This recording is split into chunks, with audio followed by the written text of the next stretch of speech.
Welcome everybody to the Resilience Pavilion, and we will hear policy guidance from science during a critical time with a focus on the 10 new insights in climate science report, which was launched on the 3rd of December here at COP.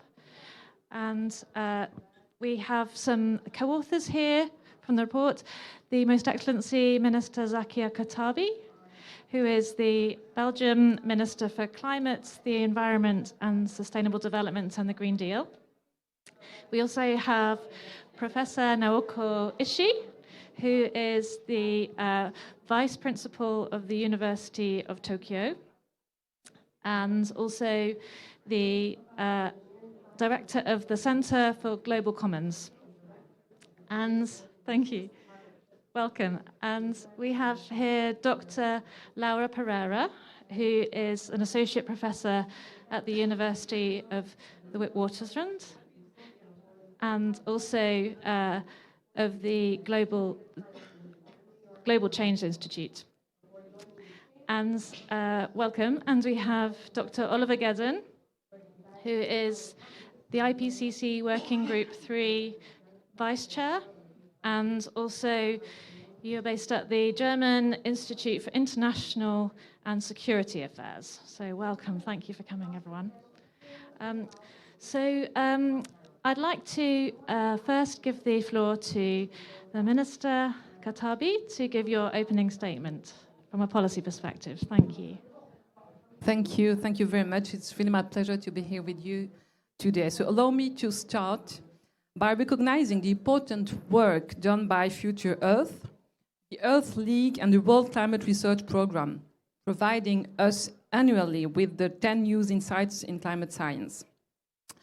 While climate conferences bring together countries with different perspectives and interests, science should be our common language. Your ability to provide data, analyze them into knowledge and translate that into policy options is invaluable, not only here at COP28 in Dubai, but also for our discussion at the country level.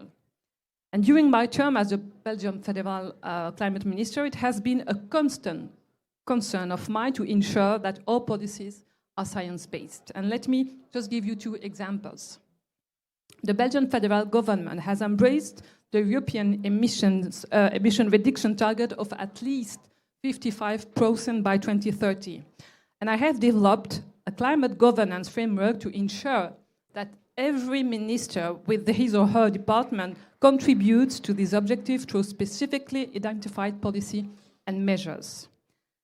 A scientific committee is established to support the government in this effort and to suggest avenues to ensure our decision-making remains effective.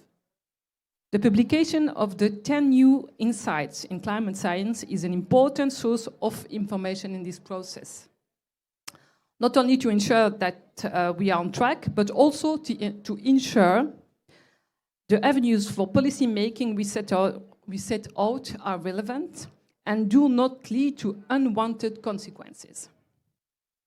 The second example of how we integrate science in our policy making is the recent creation of the Climate and Environment Risk Assessment Center. Climate change and environmental degradation, in fact, all 9 planetary boundaries, are recognized as a risk to security by the Belgium National Security Council.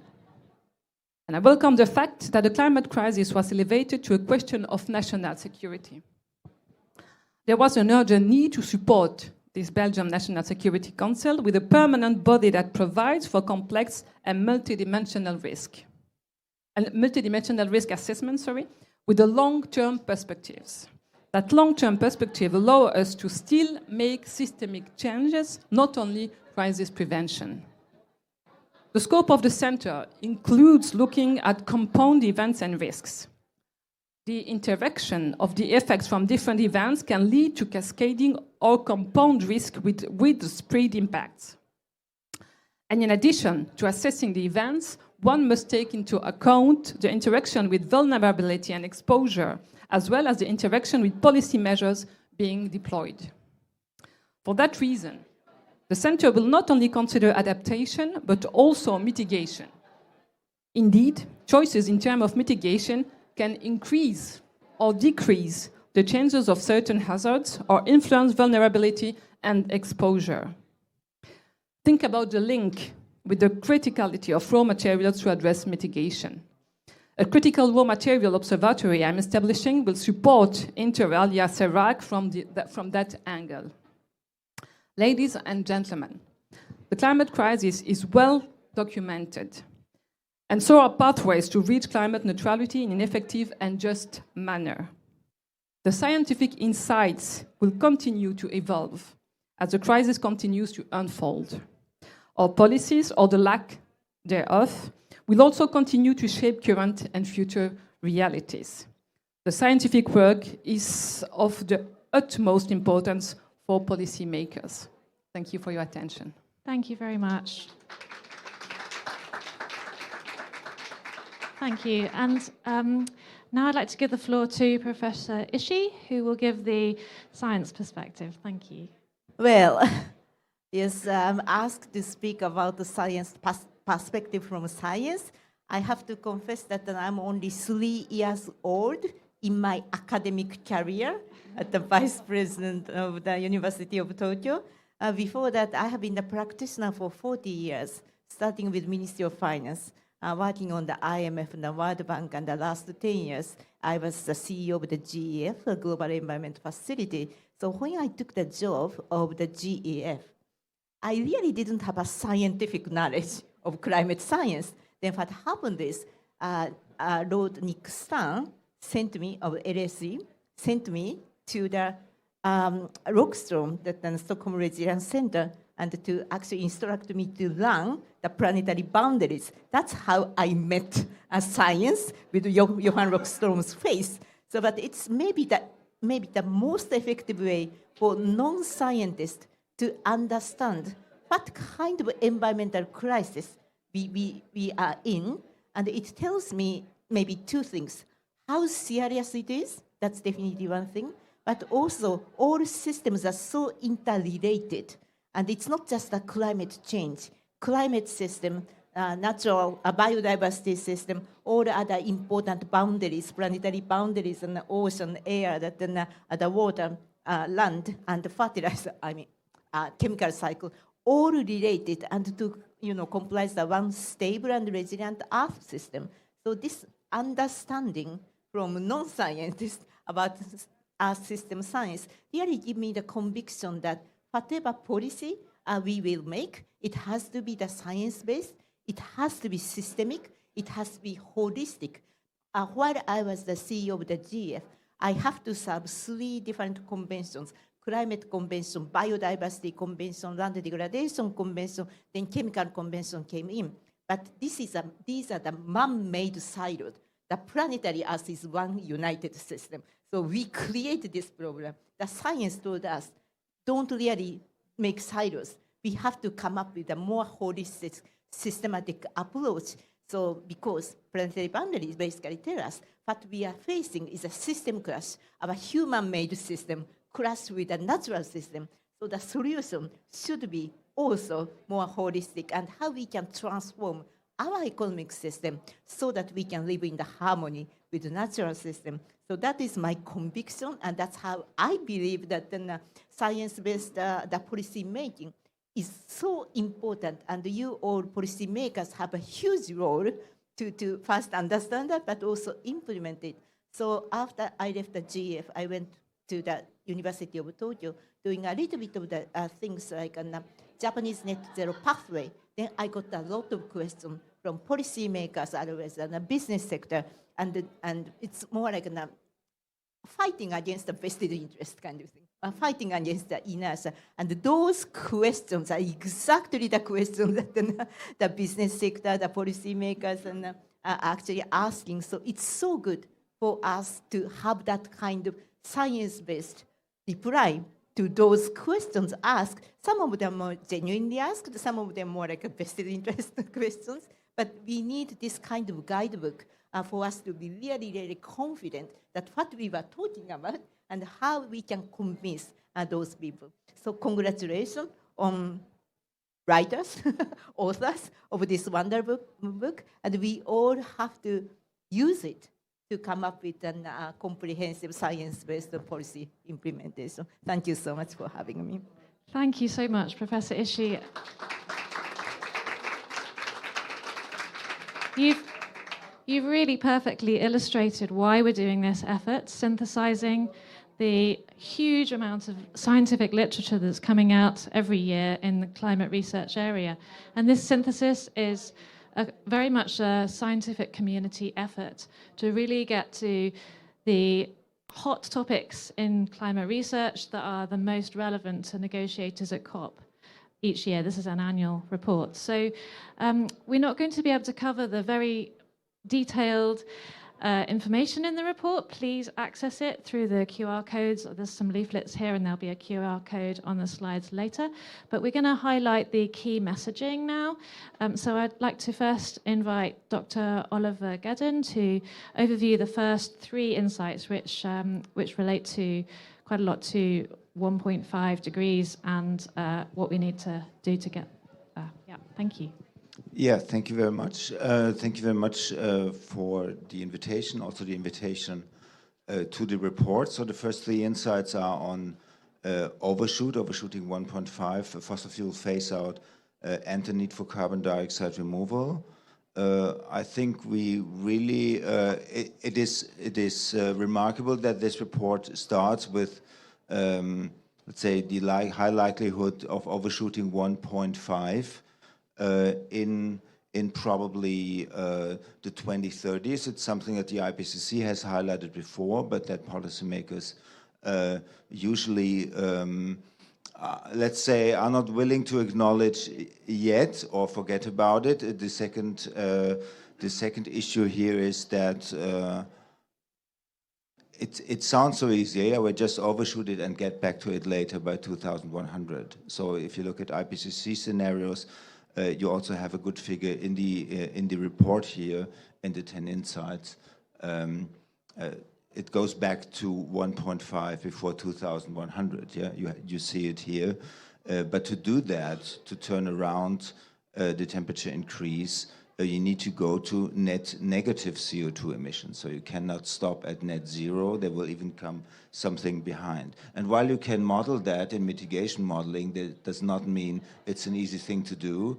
And it does not mean achieving 1.5 again coming from above would be the same as never crossing it. And there are many uncertainties about that in terms of impacts and risks. Some might be reversible, some might be irreversible. There's actually not that much research on it. So the message in terms of what it means in practice is the same, to limit the magnitude and duration of overshoot, to minimize risk and impact. We need to get to net zero CO2 as fast as we can, because then basically, with some uncertainties, temperature increase will stabilize. And then to turn it back to 1.5, we need to achieve net negative emissions, which not even, I think Denmark has agreed to doing that. They have a minus 110% target in greenhouse gases. Technically, you're already net negative in CO2 if you reach net zero greenhouse gases, but only slightly. So basically what we would need, if we want to take this seriously, that we can get there, countries that commit to going net negative. The European Union has that as a vision in the European climate law, many member states as well.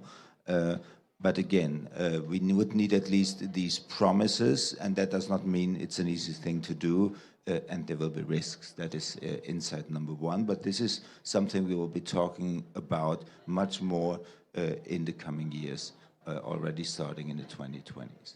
Thank you. I think next comes fossil fuel phase out, and I will not spend much time on it because we're talking about it all the time. Of course, you can only go to net zero CO2 if you at least almost completely get rid of CO2 emissions. Of course, it's called net zero because something will be left. The question is what exactly, and what will be hard to abate residual emissions, and they will be covered by carbon dioxide removal. And all the scenarios show an immediate and massive ramp down of fossil fuels, starting with coal, then with gas, then oil. Oil might be the hardest, but there is no way just to continue like we are doing. But I guess you have heard all about that, so we keep that a little bit shorter and move on to carbon dioxide removal. This is a figure from the report that shows with the existing infrastructure, we would just blow through not only the 1.5 budget, but the 2 degrees budget. So carbon dioxide removal, often talked about also here. This is my core area of expertise. The misunderstanding on carbon dioxide removal is quite often that this can help us not to do that much on emissions reductions. That would be the wrong view. And I think once you model it globally or nationally, you see most of the effort towards net zero comes from emissions reductions. Then you have a complement of carbon dioxide removal to counterbalance how to abate residual emissions, for example, from some industrial sectors, but also from agriculture, which will be a big chunk. But nobody knows exactly, and you can model it now what might be hard to abate in 2050, but you cannot possibly say that will be dynamic. And we will need more carbon dioxide removal than even if you want to go net negative. The issue here is most of what we do is from forestry. It's prone to reversal under a warming climate, and we need to invest more in carbon dioxide removal options like direct air capture with CCS, like biochar, like enhanced weathering, to be at the levels where we want to be according to scenarios from 2040, 2050. Thank you, Oliver. Great overview. Now I'd like to invite Laura Pereira to overview the last 7 insights, which relate more to adaptation and justice. Thank you. Thank you so much, and I think it's a perfect segue to insight number 4, which is this reliance on natural carbon sinks. That this is a risky strategy, and in a similar way, the uncertainty around some of the natural-based aspects of CDR, sort of storing carbon in trees, for example, afforestation, is still uncertain and has a lot of potential trade-offs for biodiversity, food security, etc. So I think this is a risky strategy. We can't be relying on it. We need to go back to point 2 of we need to phase out fossil fuels as the core goal that we're looking at.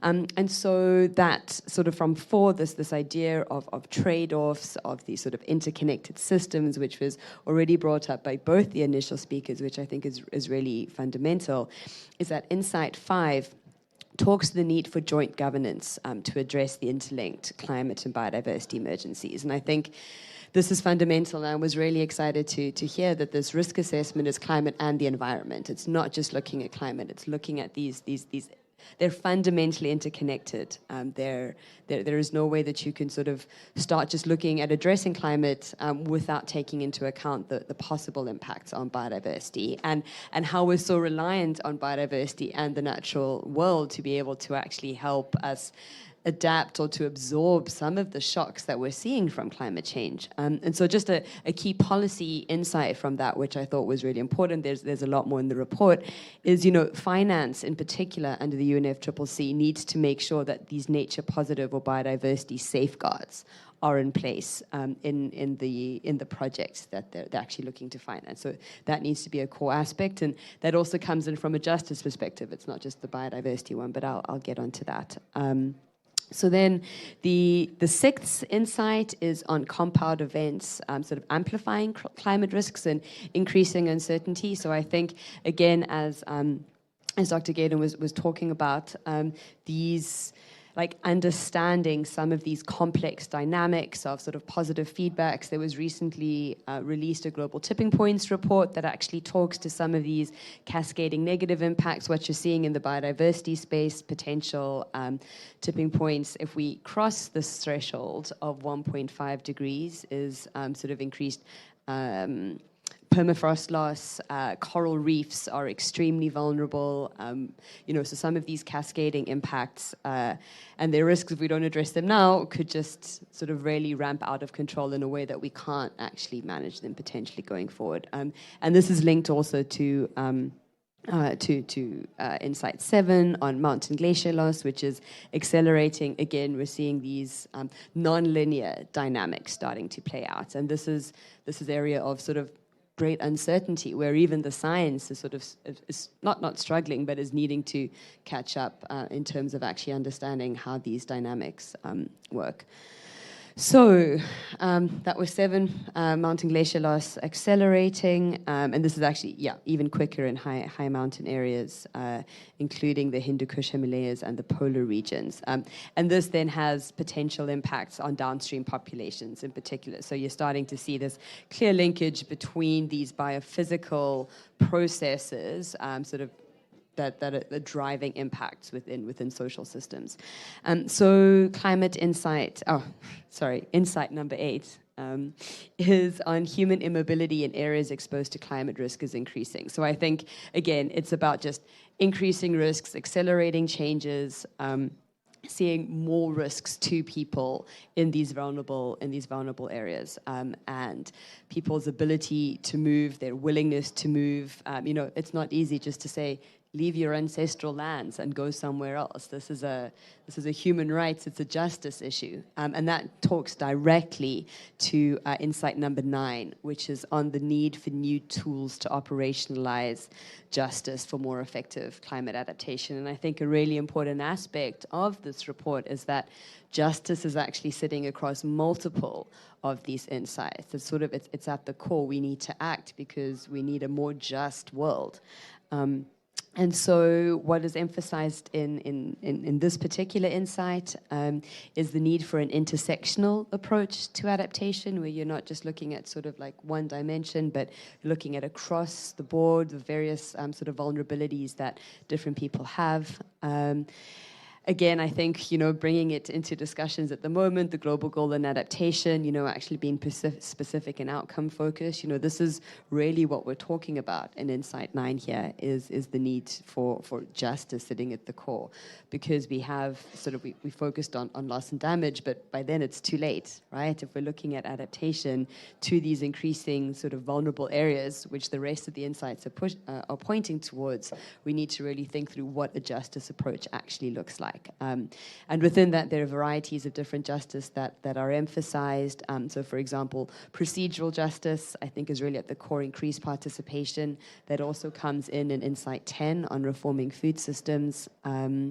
So making sure that there's a justice analysis of the proposed projects again. So not just looking at the biodiversity safeguards, but also looking at the justice aspects of projects that are funded through multi and bilateral funding mechanisms, particularly under the UNFCCC. And what else in my illegible notes that I have on this? Insight number 10 on reforming food systems, which can contribute again to just climate action. You're seeing this front and center. Interesting insights from that, and it sort of also talks to some of your initial comments, is on the need for strategies to curb corporate influence in the food system, right? And increase consolidation of power. We're sort of looking at much more nuanced, context-specific, sort of culturally, socially relevant and just food systems. How do we build a more just food system that is also good for the climate? These are questions and sort of acknowledging power, right? And who's actually driving a lot of these changes is an important intervention. I think that talks to some of the transformative actions that are required, that are actually sitting at the heart of a lot of the solutions in this document. And that brings us back, actually, and I'll wrap up now, back to Insight 1, which is the core. It's about 1.5 degrees is rapidly becoming inevitable, and those transformative actions that are going to help us actually achieve that target, to keep the hope of that target alive, is sort of what we need to see, these policy actions, the solution recommendations that are coming out here, which is talking to power, like acknowledging it and addressing it, putting justice at the core of all of the actions that sort of we're trying to motivate for, thinking through from an intersectional approach, sort of what our kinds of actions, our projects are, and basically sort of everything is connected. That's really what it's about. And so we need governance mechanisms that are connected to Thank you. Great summary. Can we move on to the next slide, please? There's an opportunity for the audience to pose questions to the panel. So while you're thinking of what you'd like to ask, and there'll be a roving microphone, I just want to ask the Minister Katabi, given that 1.5 and passing that is quite inevitable now, we've had the Global Carbon Budget Report, which is warning that there's only 275 gigatons of carbon in the budget before we pass it, and that looks like at current rates it will be passed in about 7 years. The mechanisms for achieving that, the language of the statements that you're seeing at the COP negotiations, can you give us a bit of insight on that and how likely you think it might be, or other mechanisms that we can achieve this? Thanks. Well, I just arrived yesterday, so it's difficult for me because I have to stay in the diplomatic language, if I may say it as minister. Well, I guess everything is on the table. You know, how is the debate going? I think that Antonio Guterres, but also Europe, is very clear on the phasing out on fossil fuel. So I think it will be the most point of evaluation of this COP if you want to stay credible if you want to achieve this goal. I think that that's why science is so important, because it's not 1.5 is not a slogan, if I may call it like that. And so we need, it's science, absolutely, and we have to remain it every time. And so at this stage, I will not be longer, but well, I think that you, as me, we only have at this time to conclude that the way is still long for the negotiation. And so, well, I'm not sure where we will land, but I don't imagine that we don't have any language on fossil fuel in our conclusion. So let's go with this conclusion and we'll see till what will be the ambition. But I can't imagine that we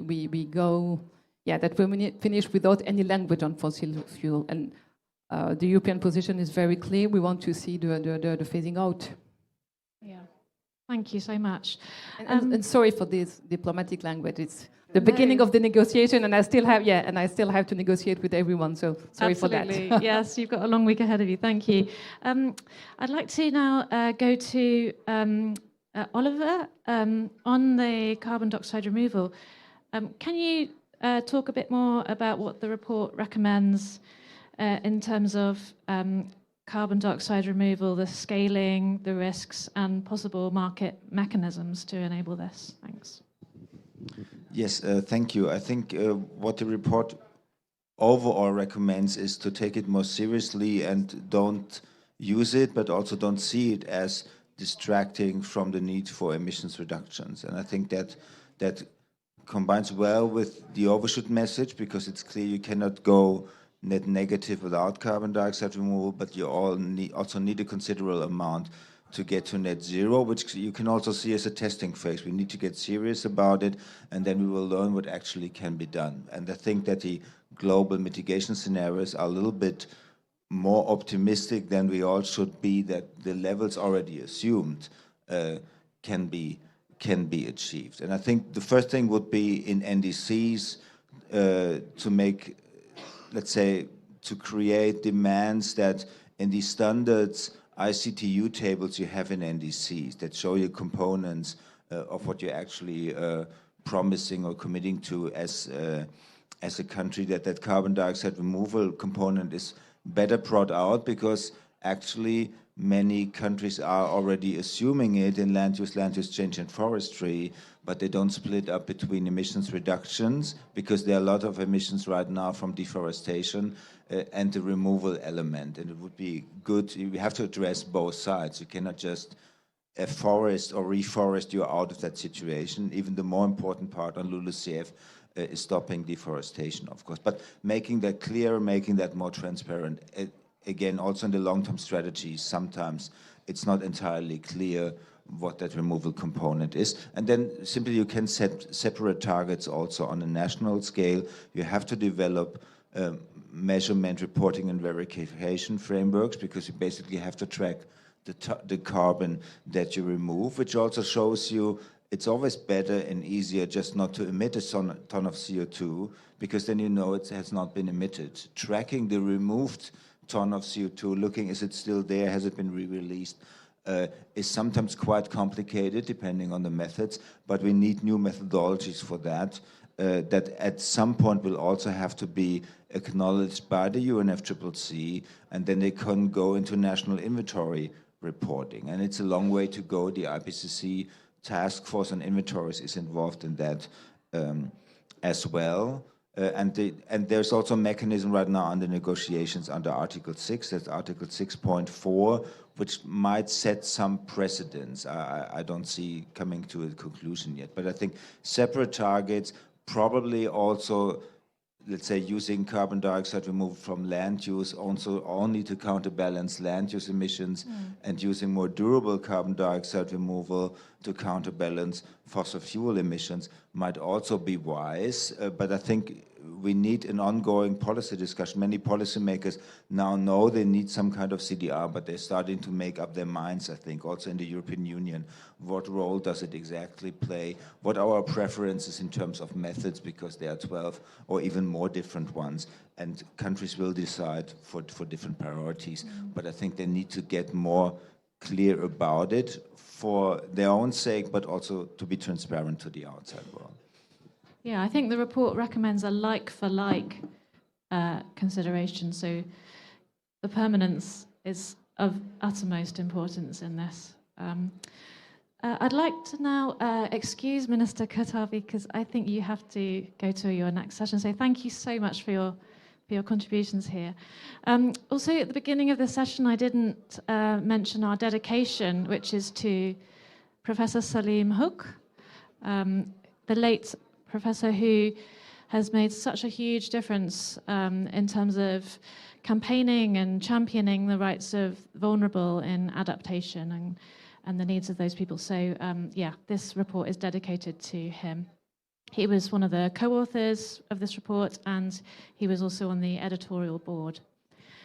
So now I'd like to ask you, audience, please put your hand up to pose a question to our panel, if you have a question to ask about these insights. Yeah, Pierre, thanks. There's a microphone. There's a microphone coming. I think yeah. Okay. Not sure. Yeah, thanks. I think it's a question to you, Oliver, about CDR. I mean, the picture you showed from the report, the curve is overshoot, is quite significant CDR. I noticed there is no units on the y-axis, I guess on purpose, so we don't know exactly how much it is, but if you look visually, it looks like almost as large as the current positive emissions. Was it intended? So the negative emissions from CDR are almost as large as the positive emission that we have today. You're right. Is it intended? No, I'm happy to say that actually, while I negotiated overshoot in the IPCC synthesis report, I was not involved in that inside. But now that you're saying it, yeah, there are no numbers at the axis, and it really looks like an extreme negative trajectory. Also, how fast it goes down and goes up. But I think it's more of a stylized figure showing, okay, what the shape might look like, or what you would actually need to do. Also, I have to note that in the upper panel of that figure, it goes to 1.8, which is so the upper boundary what the IPCC would consider. But I think it's there to bring out, okay, what kind of decisions do we need to make now? And in the IPCC, if you keep a language like 1.5 degrees by 2100, you cannot technically go to 2.1 and then get it back to 1.5 again, because it would be impossible to do so much carbon dioxide removal to accelerate the way down. And it's actually, there is only a limited understanding how the Earth system will respond to such an extreme net negative scenario. So it's kind of baked into scenarios already, and you might have noted even in UNFCCC decisions that sometimes the word overshoot pops up, but only if they use the labels of IPCC pathways, no to limit or no or limited overshoot or high overshoot. But I would say it's a huge knowledge gap, and coming from the IPCC, all working groups have to work out, is that even possible, under which conditions? And I think nobody wanted to talk about, but it sounded like a very bad plan B or C. But once we are approaching and crossing 1.5, that probably should be our new plan A, if it is possible. Because if you say, no, we don't even try, then we would basically need the courage to commit to higher warming levels, and that, of course, brings also many problems with it. So, but the question is really, what are the impacts that you can reverse when going down again? And how can you avoid the illusion, yeah, okay, overshoot, and then we will just reverse it and we will be fine by 2100. That is really a political danger. Yeah, that's true. We have a question here. Please introduce yourself and ask your question. Thank you. Yeah, hi. No, I just joined the conversation late, so I hope this question was not answered before. My name is Manal. I'm a climate activist. I work with UNCCD Youth Caucus, which is the official youth constituency of the UNCCD. We work mostly on desertification and linking young people with the Secretariat of the Desertification Convention. My question is also about the IPCC. Is there a distinction between global south, global north? I think specifically in terms of fossil fuel phase out, it's really unfair to ask a continent like the one I come from, Africa, to just completely transition to renewable energies when we have 600 million people who don't even have access to electricity, even from fossil fuels. And so this IPCC sort of emphasized that distinction, because you cannot expect from a continent that lacks the finance, that lacks the infrastructure, that lacks also the technology transfer, that lacks the capacity to just do this transition in a very limited time, whereas the global north is much more equipped to do that. Yeah, this is a big question. I think Laura might want to address this one, because it really does concern justice and orderly phase out. I would like to keep it short, because we're not here to discuss the IPCC. I'm happy to explain it to you, but we're here for another report.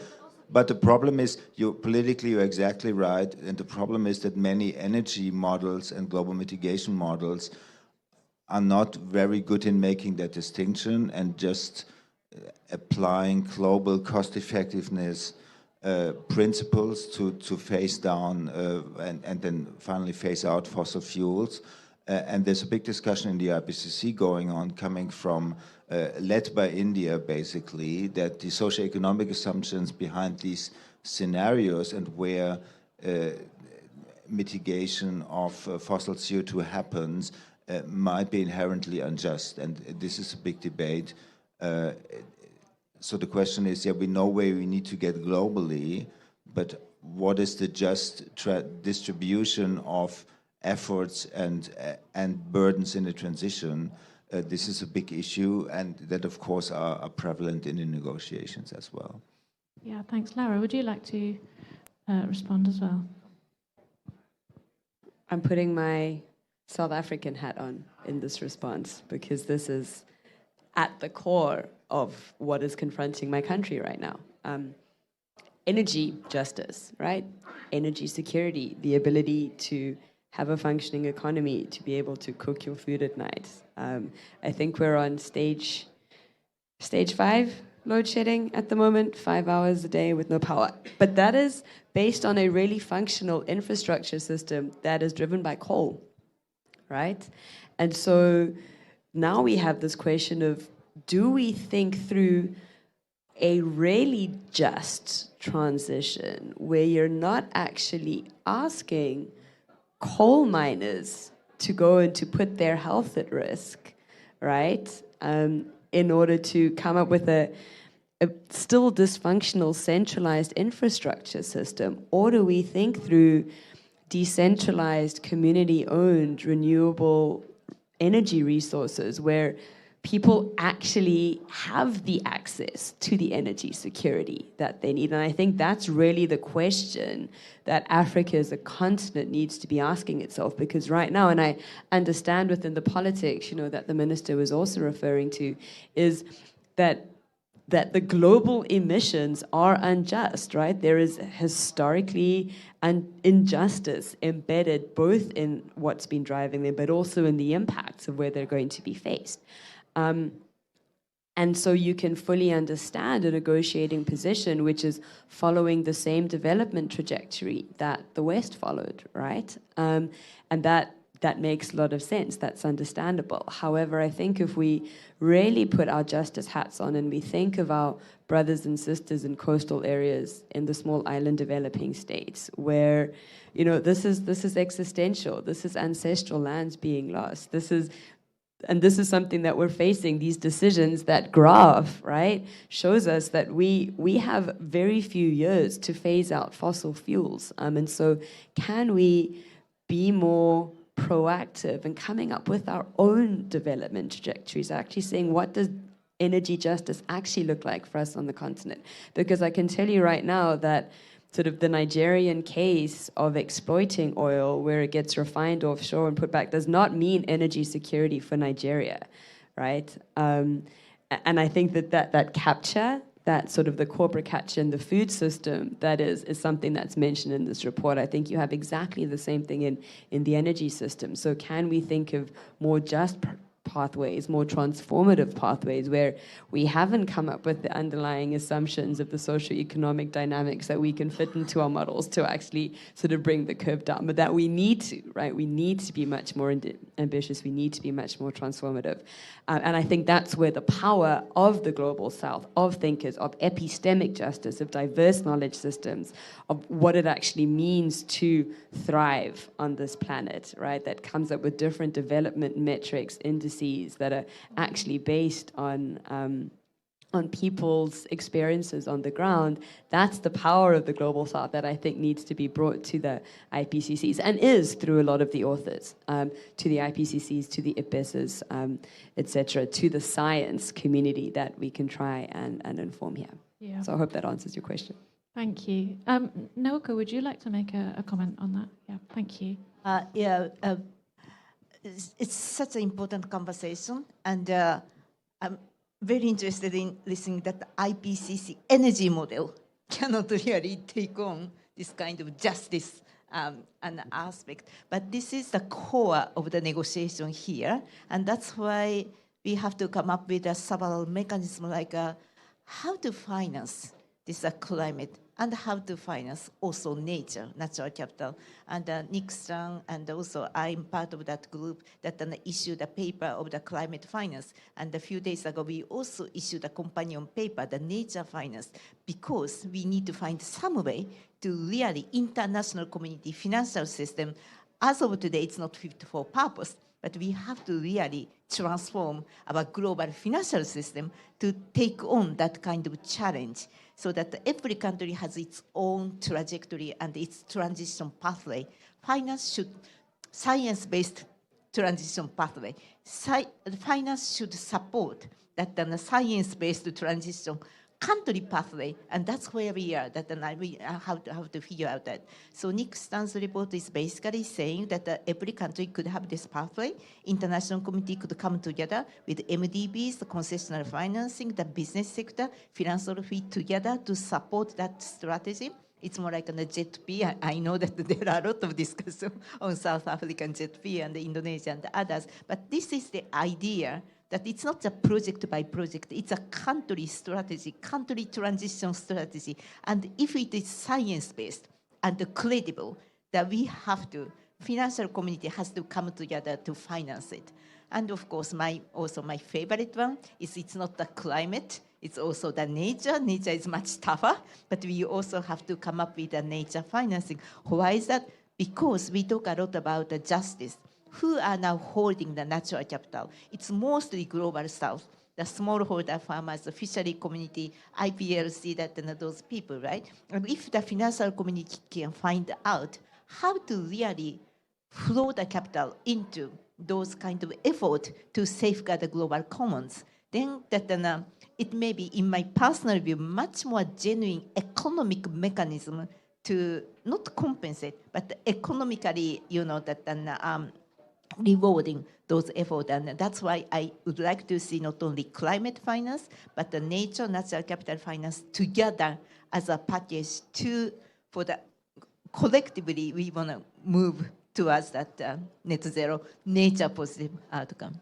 Thank you so much. And the report does go into detail about the joint climate and biodiversity crises, as we said in chapter 5, I think it was. So you please read more about that, as Professor Ishii was just mentioning. I think we have 2 more audience questions. Hopefully we can fit them in the last 10 minutes. So I think we'll take that one from that gentleman. Please introduce yourself. Thank you.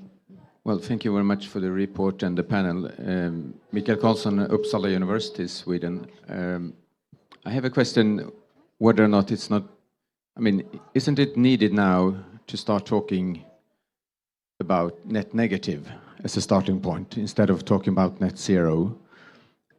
For several reasons, not only, when carbon dioxide removal is referred to, Oliver, you said hard to abate residual emissions and so, but we need net negative for a very long time into the future, also to compensate for historic emissions. And I think language saying net negative all the time, of course you need to underline and be cautious about risks with that, but would also be something that can be put against the movement here in this COP and previous COPs that refers to circular carbon economy, which is portrayed to justify continued uptake of fossil fuels, because just put up 1 ton and then you take 1 ton down. So it's not a problem to continue extract fossil fuels according to that. So maybe the net negative rhetoric would be a better starting point. Thank you. Interesting to hear you elaborate on that. So it's a suggestion of language. Well, I think maybe Oliver Gedden, you could respond to that one, please. Thank you. Yes, I think countries and governments will need to come to that, and it would simply mean if you want to be net negative on a global scale, then now countries, front runners, have to start expressing these commitments. Thank you to Professor Ishii for joining us. You. You have to go early, don't worry. Thank you. And that would first and foremost, of course, apply to developed countries. And they need to find ways, and Denmark is doing that right now quite seriously.